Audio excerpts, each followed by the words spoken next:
বাংলায় শারদীয়া দুর্গোৎসবের পর শুক্লপক্ষে পূর্ণিমা তিথিতে বাঙালির ঘরে ঘরে পূজিত হন কোজাগরী মা লক্ষ্মী। যে উদ্দেশ্য নিয়ে মানুষ কোজাগরী লক্ষ্মীকে দেবী রূপে আরাধনা করেন কিংবা অন্ততপক্ষে ভক্তি করেন মনে প্রাণে, সেই উদ্দেশ্য যেন কখনো বিফলে না যায়। অর্থকষ্ট, অন্ন কষ্টের মতো ভয়ানক রোগের প্রাদুর্ভাব যেন কখনো না গ্রাস করে এই মনুষ্য জাতিকে। এই প্রার্থনা করে আমরা শুরু করছি আমাদের নিবেদন, লক্ষ্মী এলো ঘরে। কে জাগবে আর তোমার আশ্বিন মাস শুক্লপক্ষের কোজাগরী পূর্ণিমার তিথি প্রায় সমাগত। বৈকুণ্ঠ ধাম সেজে উঠতে শুরু করেছে অপরূপ সাজে। কর্ত্রী অন্নপূর্ণা দেবীর অর্চনা দিবস অতি নিকটে, তাই এই তোড়জোড়। অন্দরমহলে দেবী লক্ষ্মী পতিদেব নারায়ণের সাথে বাক্যালাপে ব্যস্ত, কিন্তু দেবীর চিত্তে যেন বিহলবতার আবেশ চেয়ে রয়েছে। দেবীর মন যে চঞ্চল, তাহা অন্তর্যামী নারায়ণ দেবের লক্ষ্যের অগোচর হল না। চিত্তের এইরূপ চাঞ্চল্যের কারণ জিজ্ঞাসা করায় দেবী বললেন যে তার অত্যন্ত ইচ্ছা যে তিনি এইবার মর্তলোকে পরিভ্রমণ করতে চান। নিজের ভক্তদের মাঝে থেকে পূজা গ্রহণ করাই তাহার মনোবাসনা। নারায়ণ দেব বললেন যে উত্তম প্রস্তাব। পতিদেবের সম্মতি গ্রহণ করে দেবী লক্ষ্মী যথা সময়ে ধরাধামে অবতীর্ণ হলেন। তিনি বৃদ্ধা ভিকারিনীর বেশ ধারণ করলেন এবং প্রশস্ত রাজপথ দিয়ে চলতে শুরু করলেন। চলতে চলতে একটি প্রাসাদ সম ভিলা তার দৃষ্টিগোচর হল। পূজার আয়োজন চলছে সেখানে। বাড়ির মালিক মস্ত বড় সওদাগর। দেবী দেখলেন পূজার আসনে তার মূর্তি অধিষ্ঠিতা এবং স্বর্ণালঙ্কারে ভূষিতা।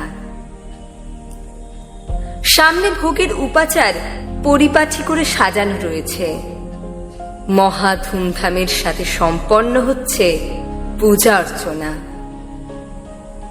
দেবী বাড়ির অভ্যন্তরে প্রবেশের জন্য চৌকাঠ অতিক্রম করিলেন।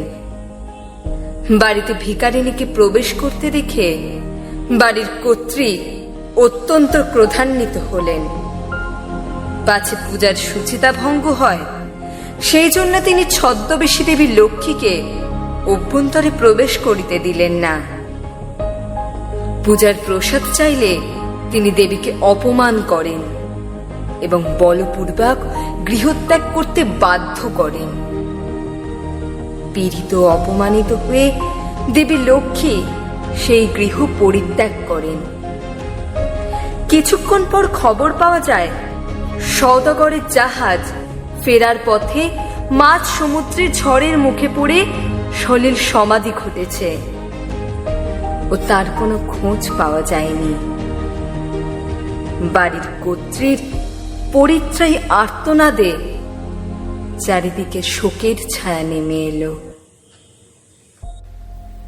এদিকে দেবী চলতে চলতে দেখলেন পাশের একটি অপরিচ্ছন্ন পরিবেশের মধ্যে একটি মাত্র কুটির ব্যতিক্রমী। কৌতূহলবশত তিনি পদার্পণ করলেন সেখানে ও দেখলেন আলপনার সুললিত ছোঁয়ায় সুসজ্জিত হয়েছে উঠোন। শুদ্ধতার আভাস যেন ছড়িয়ে আছে চতুর্দিকে। আলপনার উপর ধান রেখে স্থাপন করা হয়েছে আসন। তাতে ধানের শীষ ও পদ্ম সহযোগে স্থাপিত রয়েছে লাল শালুতে ঢাকা ঘট। সাধ্যমতো ভোগের উপাচার সাজানো রয়েছে সামনে। সেই স্থানে বসে বাড়ির গৃহিণী এক মনে পূজারত। এরূপ দৃশ্য দেখে মনটা ভরে উঠল দেবীর। তিনি পূজার শেষে গৃহিণীকে ডাকলেন ও তৃষ্ণা নিবারণের জন্য জল প্রার্থনা করলেন। গৃহিণী ইতস্তত বোধ করায় কারণ জানতে চাইলেন দেবী। গৃহিণী বললেন যে তারা নিচু জাত, চণ্ডাল গোষ্ঠীভুক্ত, তাই ব্রাহ্মণ সমাজ তাদের হাত থেকে জল গ্রহণ করে না। দেবী বললেন যে তাতে তার বিন্দুমাত্র কুণ্ঠাবোধ হবে না। গৃহিণী খুশি হয়ে পানীয় জল ও ভোগের প্রসাদ নিয়ে এলেন।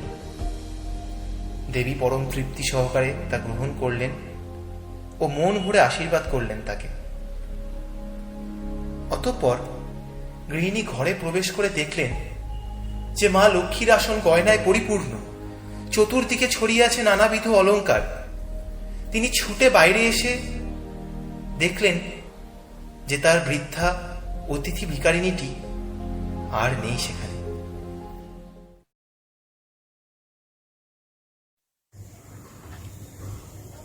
ফিরলেই দেশে নিভৃত বাসের পালা, ফেরেননি তাই লক্ষ্মী মায়ের সাথে। পুজো নিতে ফের আসাটা কঠিন হবে, তাই রয়েছেন ঝুপড়িতে ফুটপাতে। মুখে মাছ টাছ হয়তো জোটেনি তার, তবু তাকে দেখে চিনতে পারাটা দায়। দেবী যদি বসে ফুটপাতে ফ্যান গালে, দেবী বলে তাকে কখনো কি চেনা যায়? তাছাড়া কে আর সেভাবে চিনবে তাকে?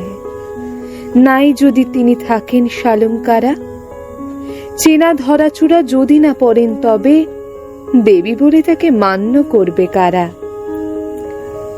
লকলকে চোখ দেখে ফেলে যদি তাকে, ভয়ে আছি বড় যদি না চিনতে পারে।